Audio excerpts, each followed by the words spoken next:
dirty gutter.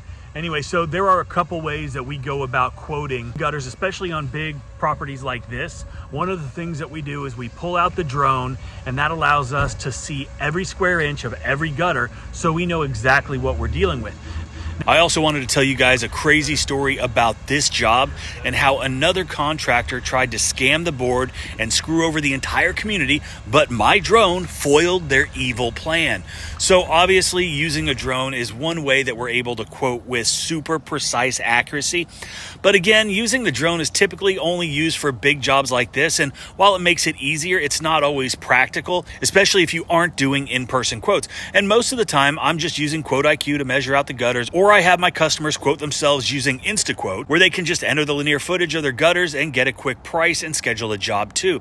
And obviously, you always want to quote worst case scenario when you aren't looking inside the gutters, and we're going to talk about that in a minute, so you don't underbid and you don't lose money on gutter jobs or really any job. But I do have a question for you, and that is, do you ever quote remotely? I personally think it saves a bunch of time and it helps me close more deals, but I want to hear what you think in the comment section down below.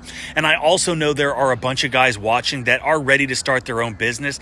They want to stop working for somebody else, but they just don't have the confidence yet, which is why we created How to Wash, so you can learn everything that you need to know to get the knowledge, the confidence, and the guidance to clean everything on a residential property, how to mix, how to apply chemicals, the equipment, how to use it, as well as property protection and a ton of pro tips. So if you're ready to be your own boss, check out How to Wash. Okay, so obviously on a big job like this, it's a competitive situation and they're getting estimates from multiple companies. Fortunately, we were one of those companies. So I come out, I meet with one of the board members, I got all my questions answered, I saw the property, understood their expectations and exactly what we were going to be doing, and I gave my proposal. I was confident that we were going to get this job, and you've probably seen the other videos, you know that we did get this job. But a couple days after I gave my estimate, I get a call from one of the board members asking if we could come out and give a quote for cleaning out the gutters.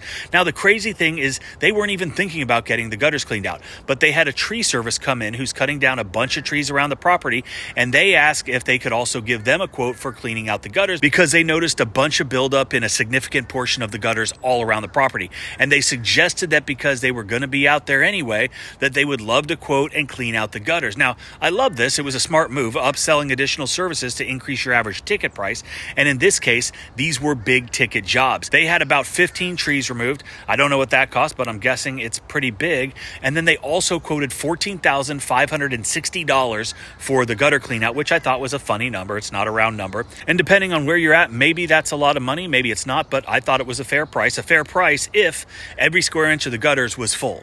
After all, these are really tall buildings, not easily accessible. You would definitely need to get a lift to get up there safely and work efficiently. And I'm sure the tree company told them all of these things to justify the price. Any good salesperson would. But regardless, I wanted this job. I wanted to add on the gutter cleaning to our pressure washing. And the board already had it in their heads that this needed to be done because the people that they trusted with removal of the trees had suggested it. So now they're getting other estimates, as they should. But like I said, I really wanted this job. And so this is where it gets pretty interesting and a little shady. So obviously, if you're looking at these buildings, you can see if you're upstairs on the back side, you can look out the windows and you can look down inside the gutters, on the screen porches and the garages. And because there are trees around these areas, there is going to be some buildup in those gutters, which are visible, right? It's common sense, it's visible. And when you've got trees, you've got organics like that growing around the house or the building, you're going to have leaves falling, you're going to have pine needles falling in there and collecting in the gutters. And then you get nuts and you get seeds and you get growth and you might see little trees sprout out. And these are visible signs that the gutters have got stuff in them that need to get out. And I love those little trees growing out of gutters because I can point to them and it really helps me sell the additional services. But if you take a look at these buildings, what you're also going to notice is there are no trees that are taller than the tallest point of the buildings. So the opportunity for leaves, pine needles, anything else to get in there is significantly decreased, if not impossible.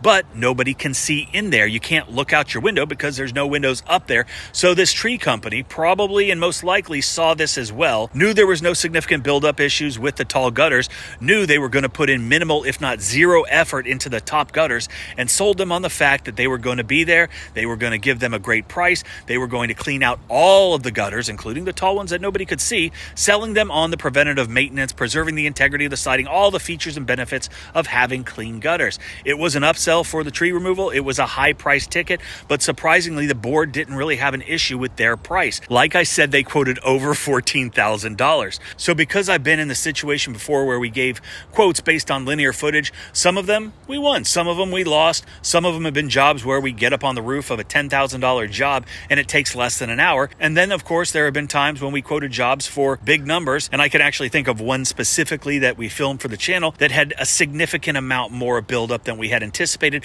But I always quote worst case scenario for gutter cleaning so I don't lose my ass. And what I mean by worst case scenario is I quote like every square inch of those gutters is completely jam-packed with debris and buildup, and we're going to have to spend a tremendous amount of time hand scooping every single inch out. And I base the hours, I base the quote, I base everything on worst case scenario so we don't lose money. But with all that being said, and quoting the way that I quote, I love those jobs where we quote high and the work is minimal as opposed to the other way around for obvious reasons. Regardless, we came out, we threw up the drone, and guess what we discovered?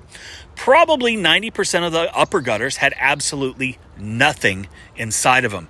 You had some typical granule loss, that's to be expected. These roofs are about 18 years old, but there was no organic buildup of any significance. There was no leaves, there was no pine needles, there was nothing in these gutters. So basically, the gutters on the screen porches and the gutters on the garages, which were easily accessible with small ladders, not a lot of work. That's what I saw, that's what I discovered. And if I hadn't put up the drone and seeing what I saw, knowing what they had already quoted because the board member had told me what they had quoted, I thought to myself, there are two routes that I could go here. I could expose the roofing company, but that's not something that I was going to do because I've been in scenarios like that as well where I quoted worst case scenario, which I'm guessing is what they did. I don't think they were actually being evil or trying to screw anybody over because I did think it was a fair price if the gutters were completely packed. So instead, I let them know that we put up the drone. We did a thorough inspection of every inch of every gutter on every building. I also let them know that the gutters were not nearly as bad as I had anticipated and told them that we could get them cleaned out for $8,000. And of course, at that price they accepted.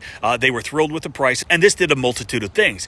Not only did it save them money, but it locked us into their budget for both the pressure washing and the gutter clean out for next year. And yes, I do have a signed contract, but it also showed that my company goes above and beyond what anybody else did, which helps to strengthen that relationship, build that trust, all of which are very important things when you're running a business. So I hope you guys enjoyed the video. Talk to you later.